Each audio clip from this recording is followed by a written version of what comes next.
welcome to week 3 of our Easter series. The first week we talked about when Jesus came in to Jerusalem, and that was Palm Sunday.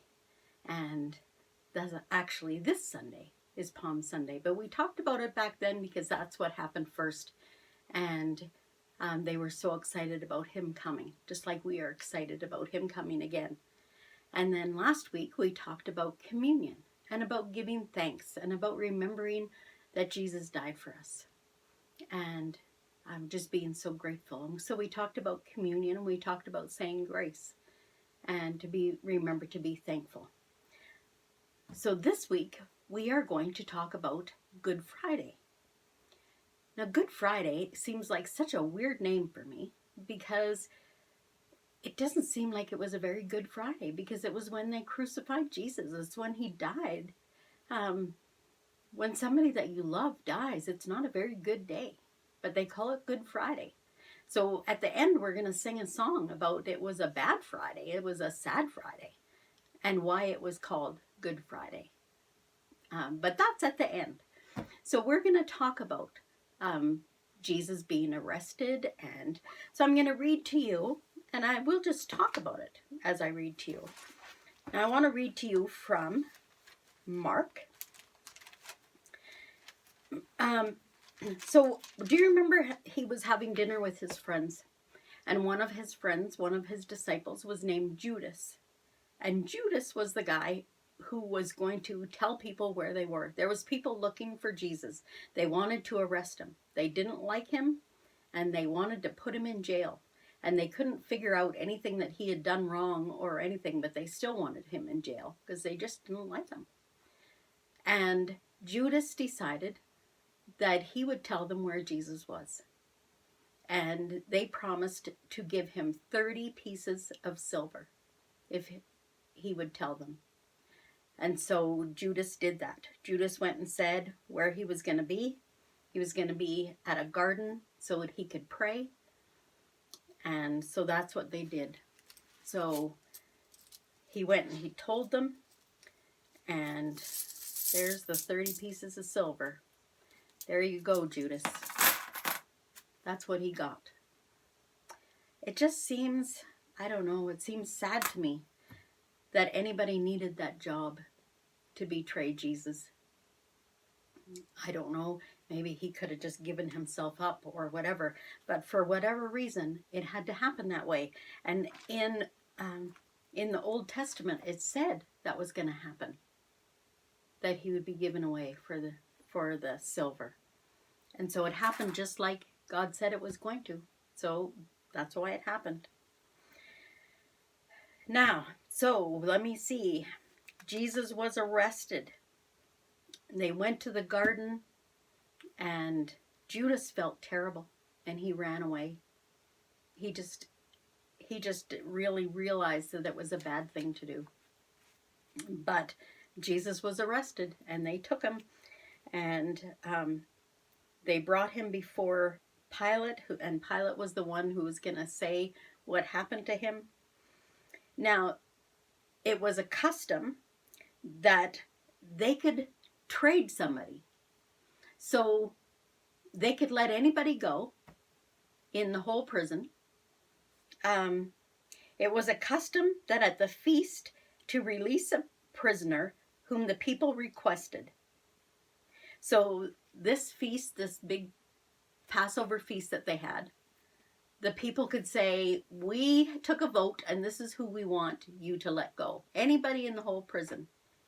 And there was a man called Barabbas, and he was in prison, and he had committed murder. He had done terrible things. And so Pilate went to the people and said, who do you want to let go? And do you want Jesus to be let go? And he thought that would be a great plan because Pilate knew Jesus didn't do anything wrong. But the people said no. They wanted Barabbas to go. They would rather have Jesus in jail than this murderer. Isn't that sad? So he didn't know what to do. And he said, well, what do I do with Jesus then? The one that you call the King of the Jews. And they said, crucify him. And to crucify him means to nail him up on the cross. And he said, why? What crime has he done? What bad thing has he done? But they didn't have an answer. They just said, crucify him, crucify him. Because they couldn't say what bad thing he's done because he didn't do anything bad. So wanting to satisfy the crowd, he let Barabbas go and he gave Jesus over to be crucified. Now the soldiers led Jesus away into the palace and together with a company of soldiers, and they put a purple robe on him. Do you know why they put purple robe on him? Purple was the color of royalty. And everybody said he was the King of Kings. And so they were making fun of him. They said, oh, here you go, King, who is going to die. And they put a purple robe on him. And then they twisted together a crown of thorns and they set it on him. So it was spiky, you know, like rose bushes or, you know, when you run through a field and you get into the prickles and stuff. They had those and they twisted them up and they put it on his head and smashed it down. Wouldn't that hurt? How mean is that? That was his crown. And they all began to make fun of him and they hit him and spit on him. And they pretended to they fell on their knees and pretended to worship him, and they just made fun of him. And then they took off the purple robe and put his own clothes back on him, and they led him out to crucify him.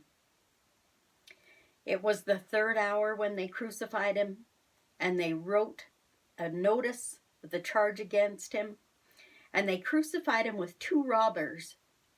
Two of the bad guys were one on one side and one on the other side, one on his right and one on his left. And those who passed by shouted insults at him and shaking their heads and saying, oh, you who was going to destroy the temple and build it in 3 days, come down from the cross and save yourself. They said, you know, if you are really the Son of God, you should be able to get off of there, right? That's just so mean. And Jesus was just hanging there. It said, if you are the Christ, come down now from the cross so we can see and believe. Now, even the ones crucified with him, the one guy was making fun of him as well. And the other guy said, don't do that. Do you know who this is? He really is the Son of God. So one believed and one didn't. Now at the 6th hour, darkness came over the whole land until the 9th hour. So for 3 hours, when it was supposed to be daylight, it went all black. Wouldn't that just freak you out? That doesn't happen in the middle of the day, that it gets all dark. But that's what happened. And Jesus cried out, my God, why have you forsaken me? It just felt like to him that he was just so hurt. He felt so alone. And then with a loud cry, Jesus breathed his last breath, and the curtain of the temple was torn in two from the top to the bottom. So somebody else didn't tear it. God tore it. And when the guard who stood there in front of Jesus heard his cry and saw how he died, he said, surely this man was the Son of God. Because he was. He died for our sins. He died not doing anything wrong. He took on that punishment. He let people make fun of him. He didn't defend himself. He didn't anything because it was for us. It was so that we could be saved. He got to be so hurt so that we could be saved. And then they buried him. They didn't put him in a coffin and put him in the ground like they do these days. They wrapped him in cloths, in special cloths, and they put him in a cave. And then they rolled a great big ginormous stone in front of the cave door, and they sealed it all up because they didn't want anybody if Jesus went missing, they didn't want anybody to just go and take him and say, oh yeah, see, he raised himself up. So they sealed it up and they put guards outside of it. Now that was supposed to be Good Friday. It so doesn't sound like a Good Friday, does it? Yeah. So this is Friday, but Sunday's coming. Sunday is coming, and we all know what happened on Sunday. So this is the Friday where the 30 pieces of silver was paid, and where they made fun of Jesus, where they crucified Jesus, where he died for us, where even one guy on the cross was making fun of him, and another one believed him. And some people were so happy that he died, and they just wanted him dead so bad. They let a murderer go so that Jesus would die. And some people, it just broke their heart. But that's what we remember on Good Friday, is that he died for us. Those 3 crosses, one robber on each side, and Jesus in the middle for us. So that's the craft that we're going to do today. We're going to do something, and it's pretty cool. I want to show you. This is one that I've already done, and I'm going to show you how to make it up. Now I'm going to turn the light on inside, and then I'm going to turn out this light for a minute because I want you to see this. Can you see how it glows? Can you see the crosses on the front? I hope you can see that. And you can have this as a nightlight in your bedroom. Or I have one of my granddaughters is going to make a big one out of a great big jar. And she's going to put it on her step outside so that people can pass by and see the 3 crosses. Now I'm going to show you how to do this. Maybe I'll just leave it on while we're working because it's pretty. Okay, so you need a glass jar. And I have some different sizes of peanut butter jars. This is my littlest one. Where's my big jar? Here is my big jar. So you need to have a glass jar, okay? And maybe Mommy has a canning jar, or maybe one of these. Maybe you might have to go to recycling or ask a neighbor if they have a glass jar. Yeah. See what you can find. Now, we have some tissue paper. My tissue paper happens to have some colors on it. It's kind of leafy and spotted, but it can be any kind of tissue paper. And it doesn't have to be nice and smooth and flat. It can be used up tissue paper that you got from some party or whatever.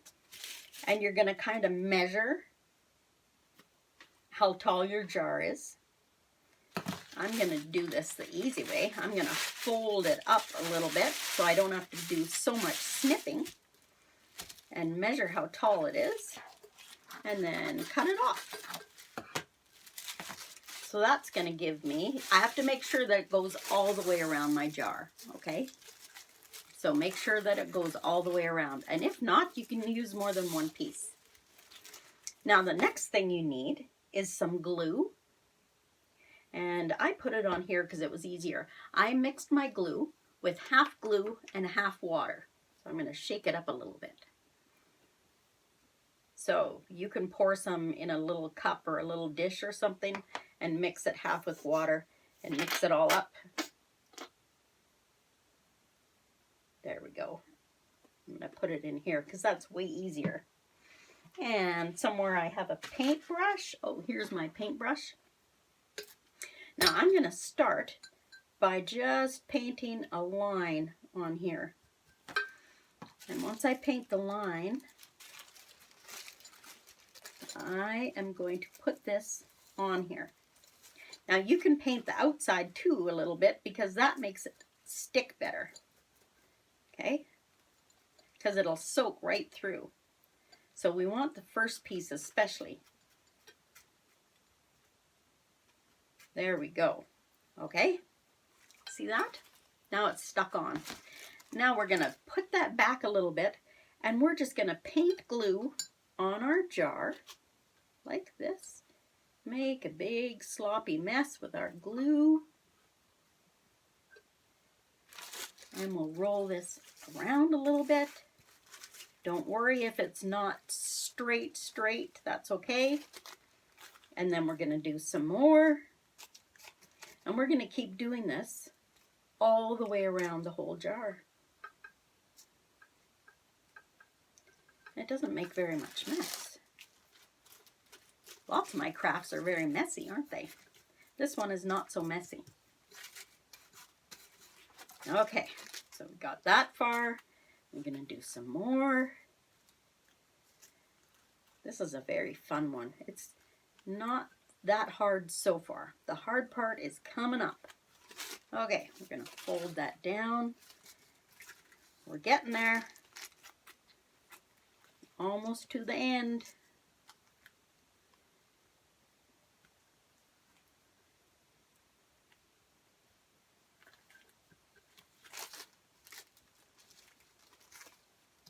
Okay, now I've got a little bit like this. That's not quite done. There we go. I'm just going to paint it down. Now, there is some holes that I made. Whoops, I want to paint this down too, because I want it to be flat on the bottom. So I'm just going to paint a little bit of glue on the bottom. Let this go down so it's nice and flat. Okay.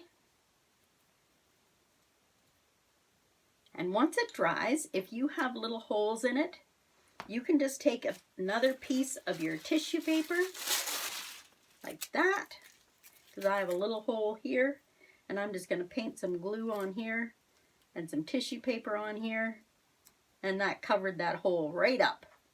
See that? So, this is not a very fussy craft. It's pretty easy to do. So that looks pretty good. That's the first part. Now we don't need this tissue paper anymore. So we'll get rid of that. And we'll get rid of the glue. We might need just a little bit. All right, the next part that I'm going to need, oops, I better move my Bible, because my next part I've got buried under my mat here. I have some black leftover paper from another project. Now I need to measure around my jar and see how fat it is. It's just a little bit over 13 inches. Let me do it in centimeters, because you guys will all do centimeters, won't you? Old people still do inches, mostly, not everybody. So it is about 33 centimeters, but I want to make sure that it doubles up a little bit. So I'm going to do just a little bit bigger, and I'm going to say 34 centimeters. So I'm going to measure this to 34 centimeters. And how high do I want my crosses to be? I think I want it 4.5 inches. So I'm going to measure 4.5 and make a mark there. So now on my board, it's going to be hard for you to see. This is my centimeters around, and I'm going to draw a hill and then make it go back down. And I'm going to draw, whoops, I made my hill too big, I think. And I'm going to draw the cross on here. And then I'm going to draw another cross on one side and another cross on the other side, because there was 3 crosses, right? Remember, that's what it said. And now I'm going to take my scissors and I'm going to cut that out. Now this is just going to be a hill and some grass, so it doesn't have to be perfect, because hills are just hills, right? So I'm going to kind of cut it out rough to start with. The crosses are the hard part to cut. If you have a lot of trouble cutting out the crosses with this, you can just do the hill first and do the crosses after. And stick them on separately. That's up to you, okay? It makes it a little bit easier.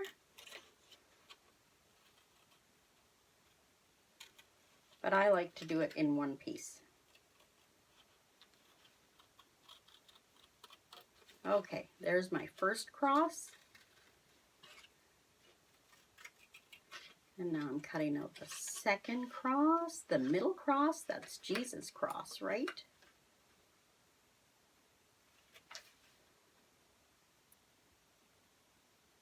We talked about that last week, how Jesus said, remember what I'm going to do for you. Remember that I died for you.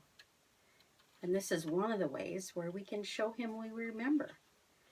And it's one of the ways that we can tell other people that we remember, because they will see it shining in our window or on our step, or maybe in your bedroom, on your kitchen table, wherever you decide to put it. Now remember, your crosses don't have to be perfect. They didn't have fancy people making crosses like they do at our church crosses. And if you go in a church, those crosses are so fancy. That's not what Jesus died on. He didn't die on a fancy cross. It wasn't a beautiful cross.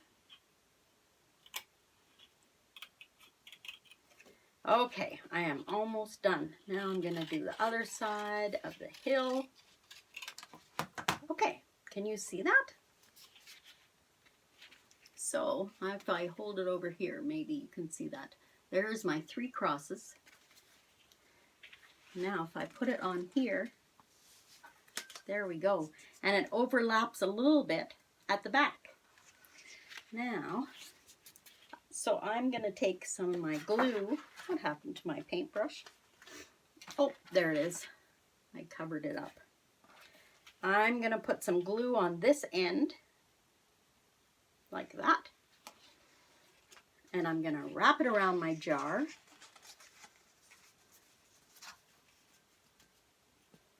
And I'm going to have to hold it for a minute till the glue sticks. If you want to use tape, you can use tape. I'm hoping that this glue will just hold for me.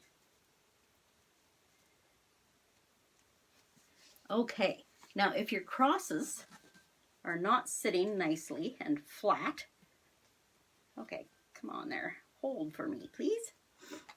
Then we can push these, we can put them up a little bit, paint some glue behind them, and stick them on. Okay, if you want them a little bit flatter, you can do that. Just a little bit of glue behind there. There you go. Now, one more thing to do. Where is my tea light? Okay, at the dollar store, and Mommy might have some of these. In this one, I used fairy lights. Do you know what fairy lights are?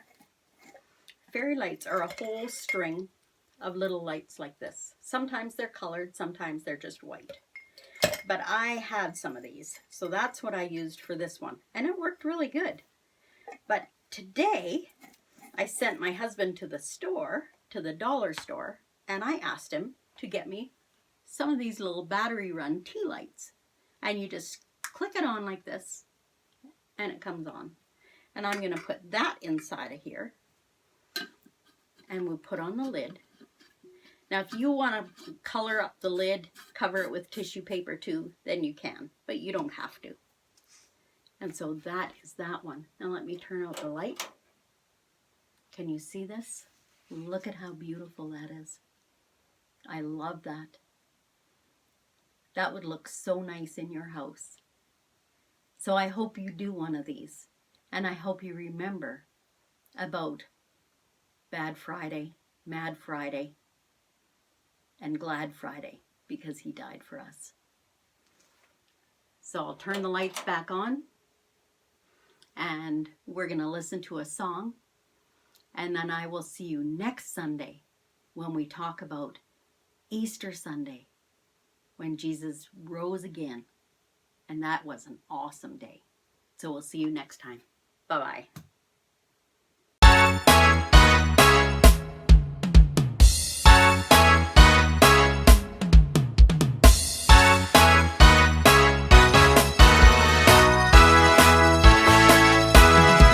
It was a bad Friday, a mad Friday, a sad Friday, but I'm glad today, 'cause Good Friday means I'm alright.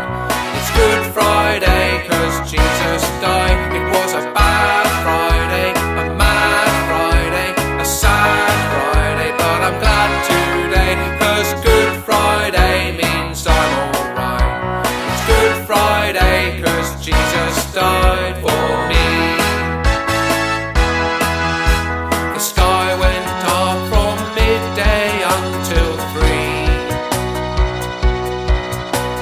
Jesus cried out, he had become sin for you and me.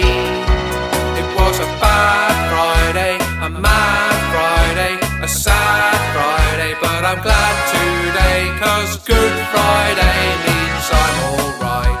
It's Good Friday 'cause Jesus died. It was a bad Friday, a mad Friday, a sad Friday, but I'm glad today, 'cause Good Friday means I'm alright. It's Good Friday 'cause Jesus died for me.